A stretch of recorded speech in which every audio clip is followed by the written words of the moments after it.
This is an open letter to CFS researchers around the world. Orson Welles, at 25, directed what is still considered to this day the greatest film ever made, Citizen Kane. He did this being only a voice actor for radio plays, no experience in filmmaking whatsoever. He was able to break all the rules because he wasn't aware of all the rules. And as inspiring as this story is, it is so very difficult to apply to medicine, because in medicine, there are rules. And if you break them, people get hurt. The only thing more dangerous in medicine than breaking rules is sticking to traditions, thinking they are rules. And yet, in conditions of neurological malaise, I see authorities codify traditions into law based solely on testimony. These frameworks, written by gunslingers like Orson Welles. And like the greatest film of all time, these narratives are compelling. In conditions with no objective measures, they even have the power to pull people together and influence the severity of one's condition. How can we trust to interpret such noisy data as subjective as patient self-report into anything meaningful? Where the same event interpreted by a patient as medical gaslighting can be experienced by a clinician as diagnosis shopping. A clinician can walk away fully convinced that something is wrong, but short of a given label, their uncertainty lands as dismissal, the patient hearing words that may not have even been spoken. It's in your head. The patient continues exhaustingly journeying, hunting to receive validation with a label, until one day they encounter a doctor who just wants to help, so they hand it over. And that's when the story ends, a relief, because there's nothing more to do. Authorities hide behind unfounded prose. Only 5% ever recover from ME/CFS. This is self-evidently a work of fiction. Clinicians and researchers are afraid to hand over false hope, so to protect their academic reputations, they swing the pendulum way too far in the other direction, offering false hopelessness. This, ironically, shuts down inquiry, experimentation, and the convergence of science due to a lack of shared measurement language. A collective nocebo, well documented in its patients, has now intertwined itself with its researchers.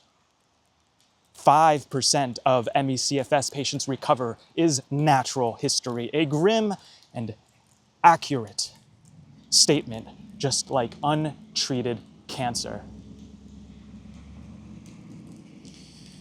This number was meant to represent those untreated with ME/CFS. It's insidious. It's shorthand for those who want to sound sobering, weaponizing analysis of neglected cases into prediction for everyone.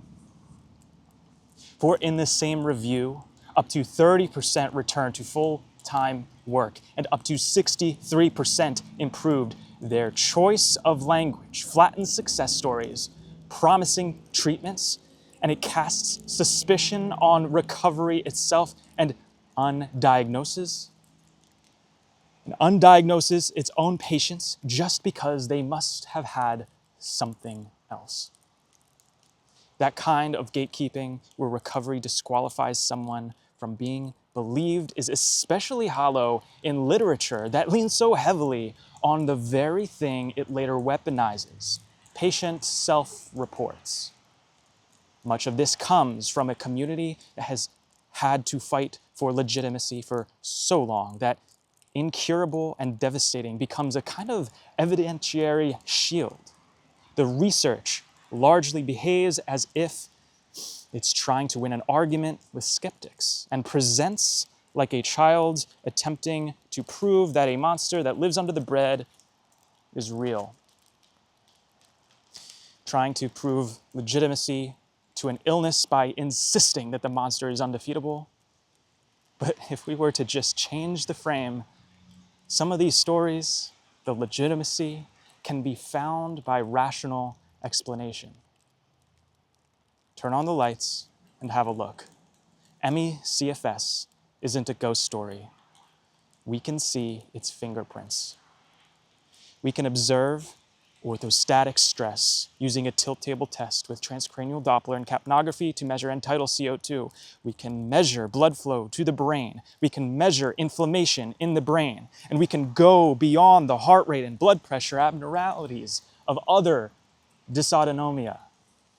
We can measure when breathing becomes compensatory from baseline, and we can measure probes which individually tell us nothing, but put together can provide direction for care. An endless list of measurable failure models. Things that can break, that we can identify, we can treat, and we can repair. Proper care will not be built on persuading skeptics with ever louder stories of devastation. It will be built on looking wider than looking deeper, because the evidence to recover already exists. If we change the way we look at things, the things we look at change.